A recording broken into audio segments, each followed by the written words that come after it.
Nari na guys. Ari na nga ton nga mga tilawan nga talaba oh. Fresh na fresh. Preska kayo. Halin sa Kalibo, halin sa Rojas. Syempre dito sa Iloilo guys. Oh, dagko-dagko. Pasalamatan ta si Migo tao siya yung pang malakasan nga nag-abres ang talaba di sa Janin. Talabahan di ko magkanto kamo di sus pang ginapang itik yan na yung kung paano abriyan. Oh. Kung ano kadalag ko, blakag ka preska lang mga talaba di sa Janin no. Tapos may pang malakasan di nga langgaw. Nga kung ibutang mo na sa talaba, maasog na yung baba mo yun guys. Uy, sis grabe oh. Grabe so. Be, tilawan ta be.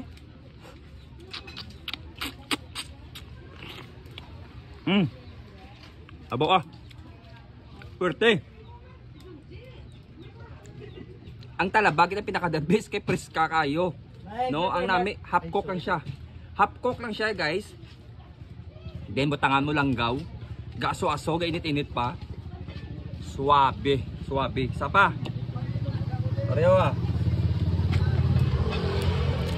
Abaw ah. Oh. Ano kinaulat? Uy, grabe. Nagapula-pula gid ang mga silis ang langgawan di sang Janin talaba no. Guys, sabi na bolang ila langgawan di ang pure tuba gina siya guys. May ara tas latag 50. Then ang dako nila 150. Ha? 50? Ang sa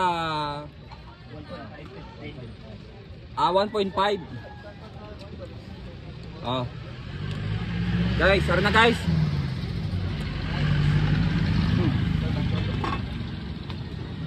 Sabaw. Bawa. Suabe. Then ko dugay makaunta rice with rice naman nga talaba. Sa pare pa oh.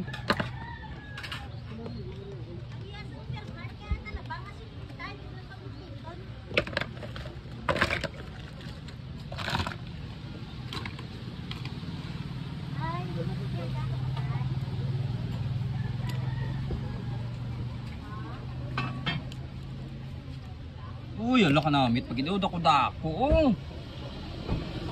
Tamok-tambok yun. Oh. Guys, oh. Ardi mo. Oh, ano ka dagko kagtambok niya ba lang sa Janin, no? Di pa ka mo makadto yaman. Dari lang kamo ya sa Janin niya talabahan niya mo lang gid na diya, oh. Oh.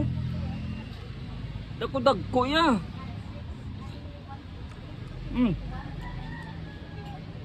Adto na kamo di Janin talaban, barato lang na sila ya. May paaman pa na. Sulig kayo. Ito na ko isa man.